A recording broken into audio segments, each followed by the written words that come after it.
ఓం శ్రీ సాయినాథాయ నమః. అందరికీ నమస్కారం అండి. Welcome to our channel Sai Amruthavani. ఎలా ఉన్నారు అందరూ? ప్రతి ఒక్కరూ షిరిడి సాయినాథుని ఆశీస్సులతో సుఖ సంతోషాలతో బాగుండాలని మనస్ఫూర్తిగా కోరుకుంటున్నాను. ఈరోజు బాబాగారు మనకి అందిస్తున్న సందేశం గురించి తెలియజేస్తున్నాను.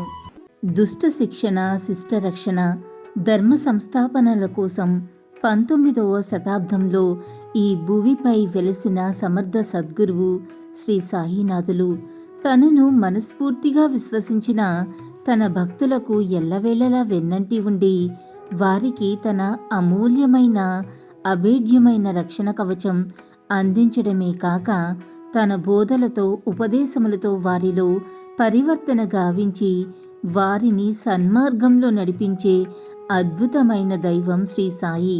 శ్రీ సాయిని నమ్మైన లక్షలాది మంది ఈనాటికి కూడా సుఖ సంతోషాలతో ఆయురారోగ్యాలతో జీవిస్తున్నారు. శ్రీ సాయి తన భక్తులను రక్షించి వారి సమస్యను, చింతలను దూరం చేసే పద్ధతి చాలా విచిత్రమైనది. అది ఏ సంప్రదాయాలకు, మతాలకు చెందినది కాదు. అటువంటి ఒక విచిత్రమైన లీలను ఇప్పుడు మనం స్మరించుకుందాం. శ్రీ సాయికి అత్యంత సన్నిహిత ముఖ్యమైన భక్తుడైన బాపూసాహెబ్ బూటి ఒకసారి జిగటి విరోచనాలతో వలన తీవ్రంగా బాధపడ్డాడు. స్వతహాగా ధనవంతుడవటం వలన ఎందరో ప్రసిద్ధులైన డాక్టర్లకు చూపించుకుని వారిచ్చిన మందులను వాడాడు. కానీ ఏమీ ప్రయోజనం లేకపోయింది. కొద్ది రోజుల్లోనే బూటి బాగా నీరసించిపోయాడు. కదలలేకపోవటం వలన శ్రీ సాయి దర్శనానికై మసీదుకు రాలేకపోయాడు.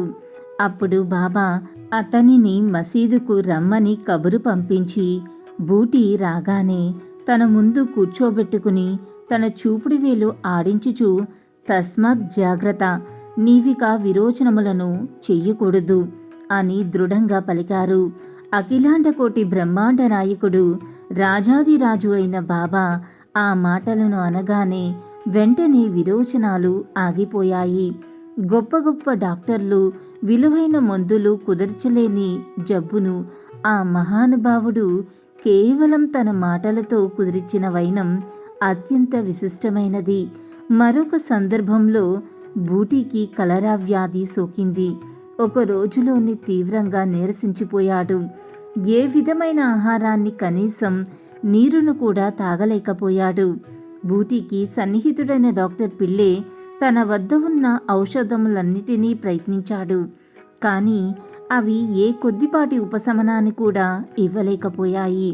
అప్పుడు బూటి మసీదుకు వెళ్ళి బాబా కాళ్లపై పడి తన వ్యాధిని తగ్గించమని ప్రాధేయపడ్డాడు.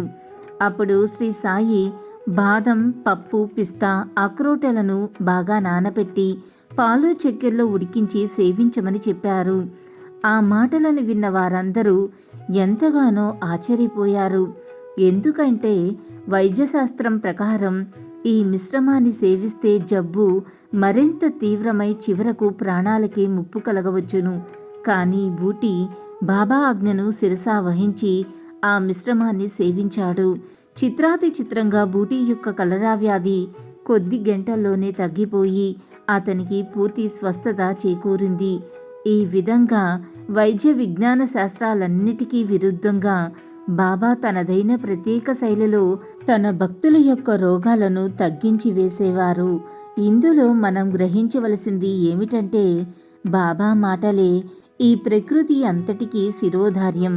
బాబా పలుకులే వేద విజ్ఞాన శాస్త్రాలు, సంప్రదాయములు, ఆచార వ్యవహారములు, మంత్రశక్తులు, వైద్య విధానములు అన్నీ బాబా యొక్క అపూర్వమైన యోగశక్తి ముందు దిగదుడిపే.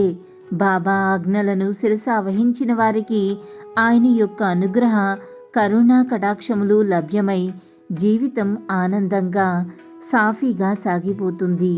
సర్వం శ్రీ షిరిడి సాయి పాదార విందార్పణమస్తు. సర్వే జన సుఖినో భవంతు. అల్లా మాలిక్, అల్లా అచ్చా కరేగా. ఓం సాయిరామ్. ఇలాగే బాబాగారి సందేశం రోజు వినాలి అనుకుంటే మన ఛానల్ని సబ్స్క్రైబ్ చేసుకుని సపోర్ట్ చేయండి. అంతవరకు సర్వే జన సుఖినో భవంతు. Thanks for watching.